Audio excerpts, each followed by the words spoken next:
अब इसने सिंहनी का रूप क्यों धारण किया?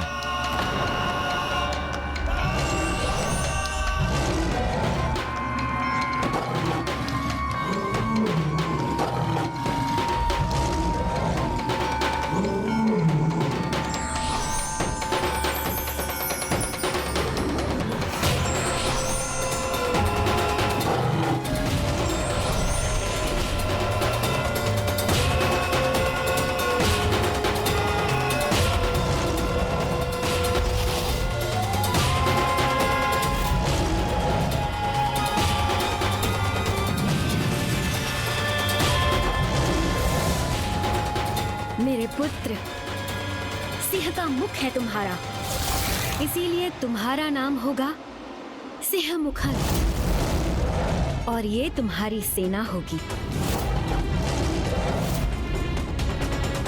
मेरा संशय बढ़ता जा रहा है।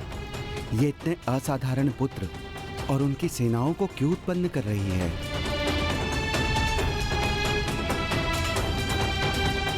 ऐसी संतान जिसके आगे सहस्त्र गजों का बल भी व्यर्थ हो जाए। उचित समय आने पर इसका सत्य उजागर अवश्य हो जाएगा।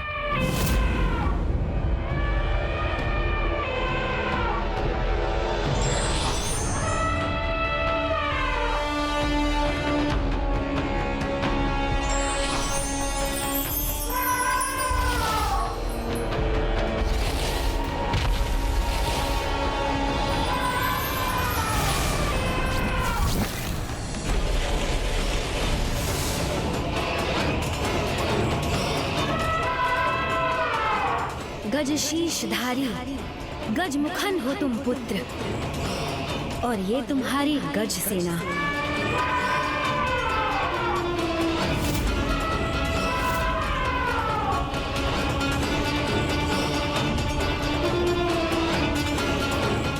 ऐसी संतान जो जंगली अज के समान हठी हो, जिसके उसके पद से कोई भटका ना सके। एक ऋषि होने के नाते मुझे अपने वचन का मान रखना ही होगा।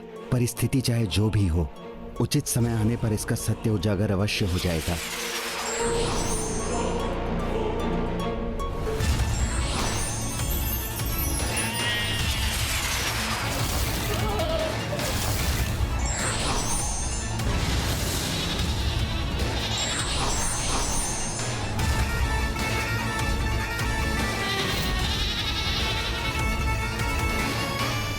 पुत्री अजमुखी, सिंहमुखन, गजमुखन, सुरापद्मन, अजमुखी।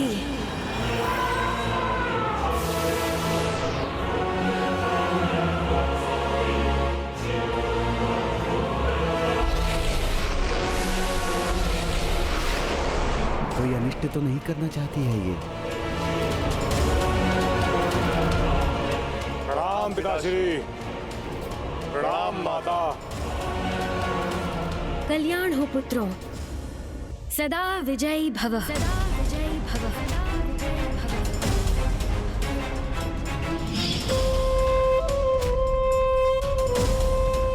अब मेरे महाबली पुत्र हैं, सेनाएं हैं।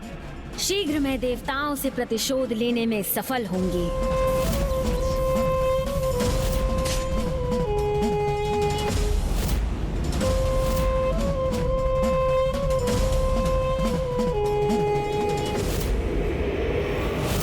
कश्यप जैसे धर्मात्मा की संतान होकर भी वो सभी अधर्म के मार्ग पर क्यों चलने लगे पिताश्री? ऋषि कश्यप ने तो प्रयत्न किया था कि उनकी संतानें धर्म के मार्ग पर चले, परंतु उसकी माता के मन में इतना विष था कि वो भी इससे अछूते नहीं रह पाए। धर्म का मार्ग कठिन हो सकता है, किंतु वो हमें अपने लक्ष्य तक सफलतापूर्वक ले जाता है। हम धर्म का साथ छोड़ देते हैं, उसी दिन हम अपने सर्वनाश का मार्ग प्रशस्त कर अपने विनाश को निमंत्रण देते हैं। इसीलिए हमें सदैव धर्म का पालन करना चाहिए। व्यर्थ है ये सब।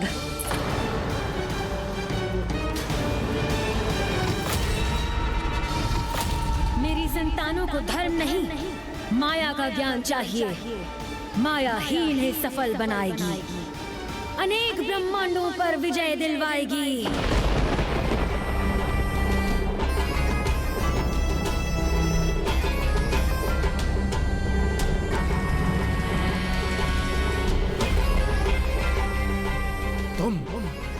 एक आसुरी, तुमने छल किया है मेरे साथ।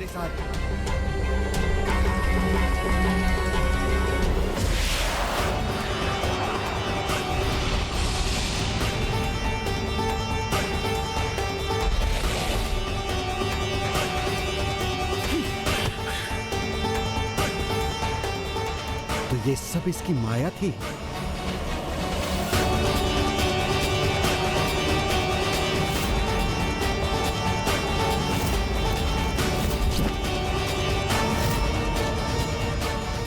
ये तो असुरेंद्र की पुत्री है जिसे मात्र प्रतिशोध चाहिए। मैं असुरेंद्र पुत्री ये प्रण लेती हूँ। 108 वर्षों तक दंडित करूंगी मैं। जिसके मन में मात्र प्रतिशोध की भावना है। तुमने मुझे छला अवश्य है, किंतु ये मेरी भी संतानें हैं। इन पर मेरा भी अधिकार है। अच्छाई और बुराई के भेद को ये भी समझते हैं। अब निर्णय इनको करना है कि इनको अपने जीवन में किसका चुनाव करना है, सत्य या धर्म के पथ का, या माया के ज्ञान का।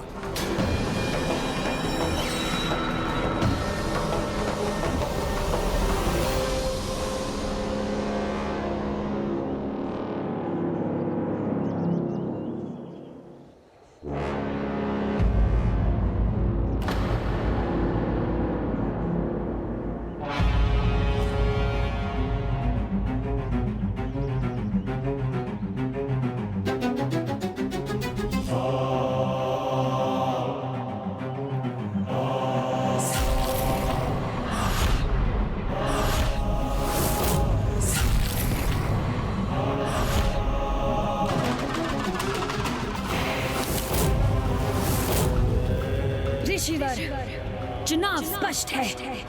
अब बस मुझे इन्हें इनके लक्ष्य तक पहुंचने का मार्ग दिखाना है।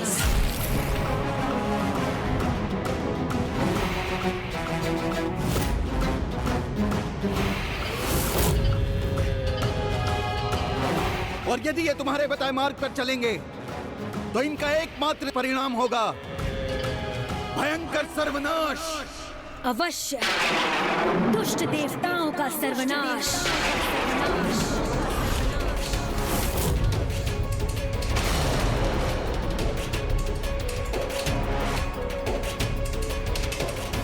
अपनी संतान के मन में उसी प्रतिशोध के बीज का रोपण करने के लिए उनकी मां ने अपनी संतानों को वो स्थान और उनके नाना की मृत्यु के दृश्य दिखाए।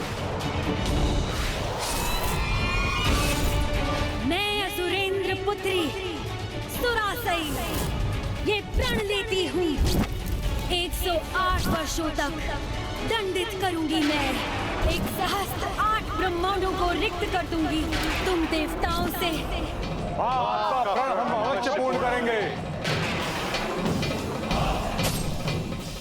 किंतु इसके पूर्व इन्हें एक सुरक्षा कवच की आवश्यकता है, जो इन्हें महादेव के वरदान से प्राप्त होगा। उसकी संतानों ने मेरा तप आरंभ करने में तनिक भी विलंब नहीं किया।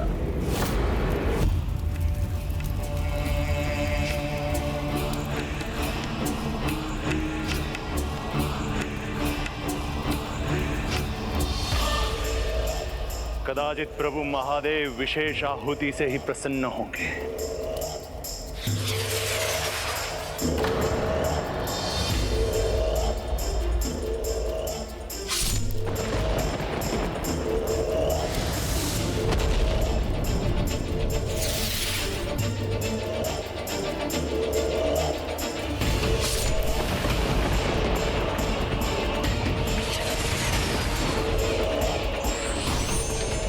ये भी पर्याप्त नहीं है प्रभु। कोई बात नहीं, मैं इससे भी बड़ी आहुति के लिए तैयार हूं।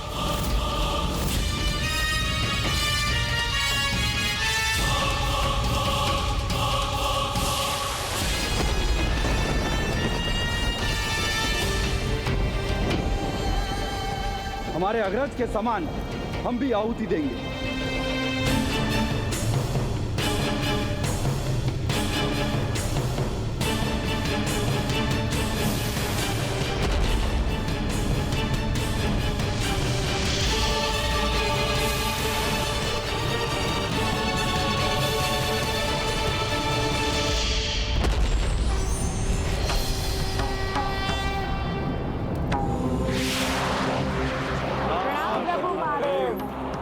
कहो, क्या चाहते हो तुम? आप हमें अमृतत्व तो प्रदान नहीं कर सकते हैं महादेव, किंतु हमें ऐसी असीम शक्ति दे कि हमें कोई भी अस्त्र शस्त्र पराजित नहीं कर सके। मात्र आपका पुत्र, जिसका जन्म केवल आपके ही अंश से हुआ हो और उसमें उसकी माता का कोई भी भूमिका ना हो, वही हमें पराजित कर सके। और प्रभु हमें वरदान दे कि इस देवलोक के साथ समस्त 8 ब्रह्मांड हमारे अधीन हो और इस ब्रह्मांड में सबसे तीव्र गति से चलने वाले रथ का स्वामी मैं बनूं। मेरा शरीर इतना अभेद और शक्तिशाली हो कि अगर उसके 2 भाग भी हो जाए तो वो स्वतः संपूर्ण बन जाए।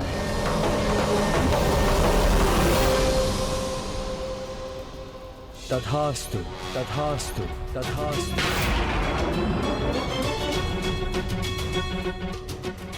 अर्थात भैया कार्तिकेय ही सुरापद्म का वध कर सकते हैं? हाँ पुत्र।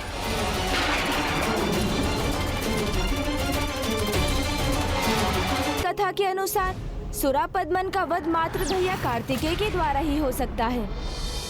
हाँ पुत्र। राज, जब मेरे दक्षिण मूर्ति रूप ने अपने पल के झपकी, तो ये संकेत था अधर्म के उस अंधकार का जो सूरपद्म ने 1 सहस्त्र 8 ब्रह्मांडों में फैलाया है। अब उन्हें अपार शक्ति प्राप्त हो चुकी है, जिससे वो संपूर्ण सृष्टि को आतंकित कर रहे हैं। अर्थात पिताश्री, आपकी पलकें झपकने से जो अंधकार छाया था और जिसे हम किसी अनहोनी का संकेत समझ रहे थे, वो क्षण वस्तुतः जयंत के हरण का ही क्षण था। हाँ पुत्र।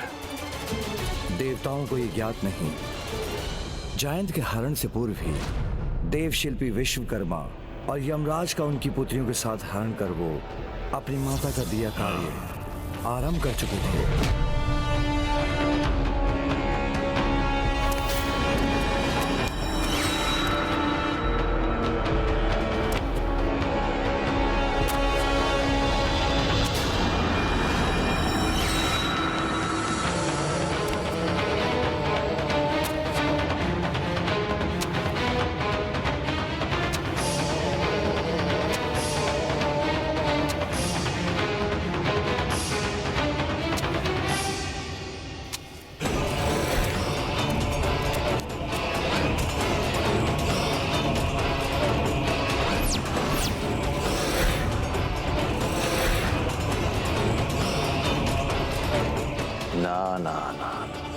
ये ना होना चाहिए, ना होगा। मेरे दोषी मेरे सामने अपना शीश उठाकर रहे, ये कैसे स्वीकार करूंगा? दोषी? हमने तुम्हारे प्रति क्या दोष किया? दोष सुनना चाहते हो ना अपना? तो सुनो, मेरे मुख से सुनो।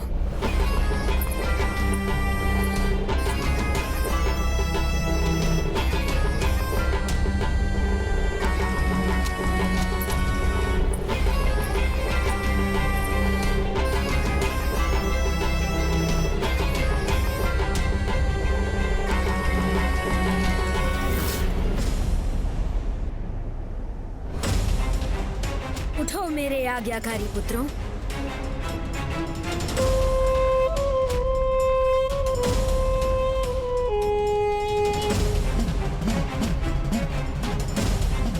देखो इस स्थान को, तुम्हें अपना दोष स्वयं ही स्मरण हो जाएगा।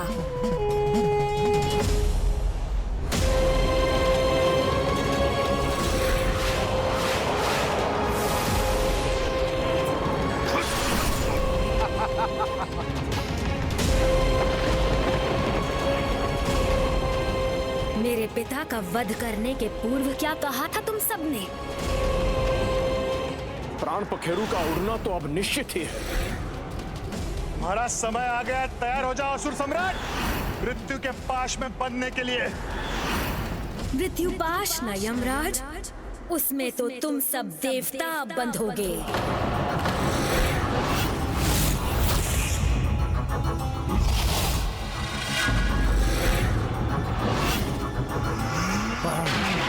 नहीं पुत्र, इतनी सरल मृत्यु नहीं।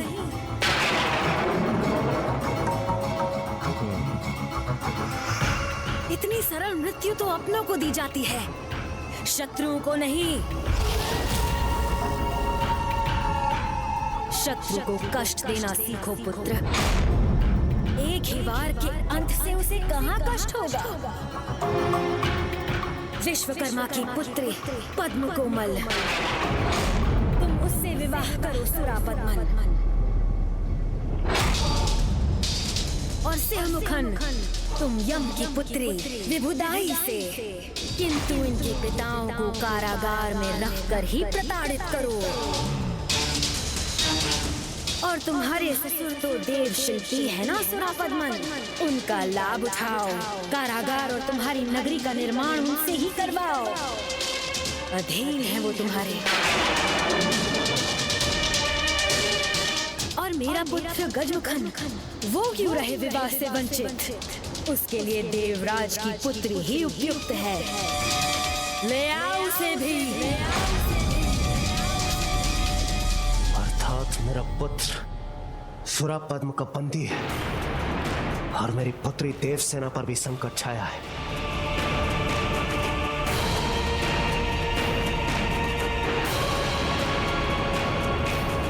जयंत ही नहीं, अग्निदेव, वायुदेव और वरुण देव भी उसके बंदी हैं।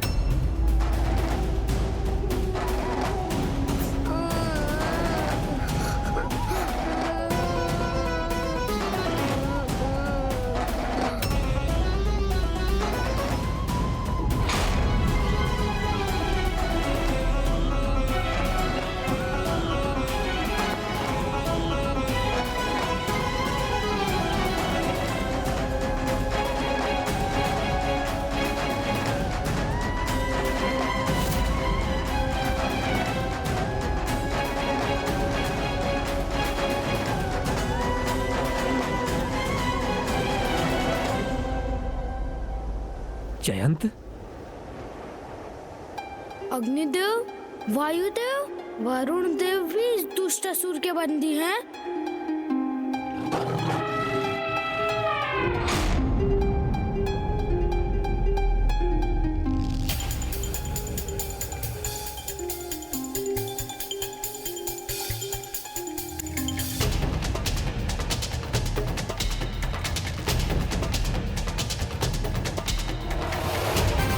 स्वागत है मेरे नवीन सेवकों।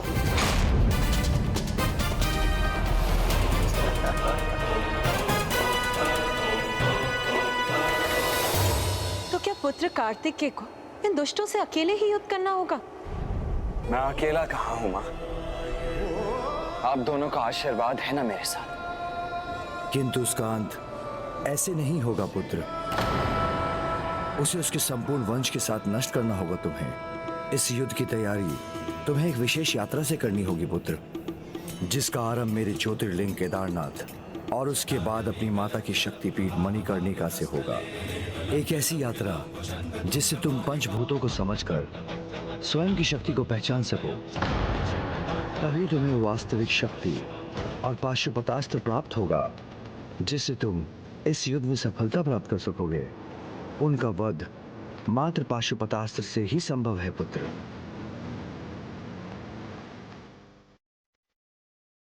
आप केवल आज्ञा दीजिए पिताश्री।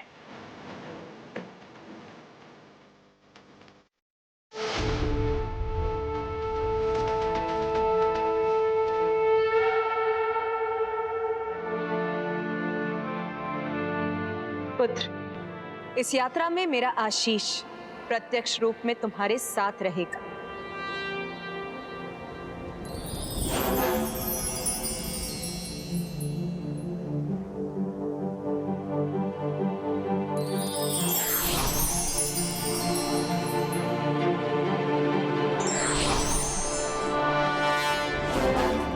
शक्ति अस्त्र, शक्ति अस्त्र, शक्ति अस्त्र।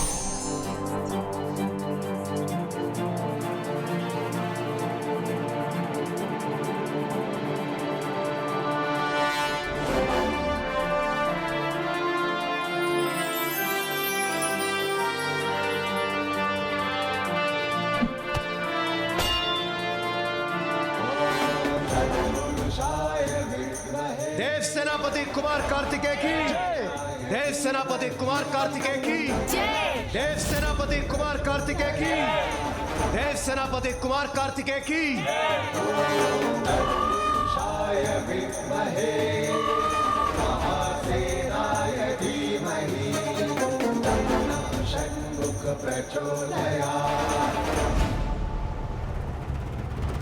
चलिए मयूर जी।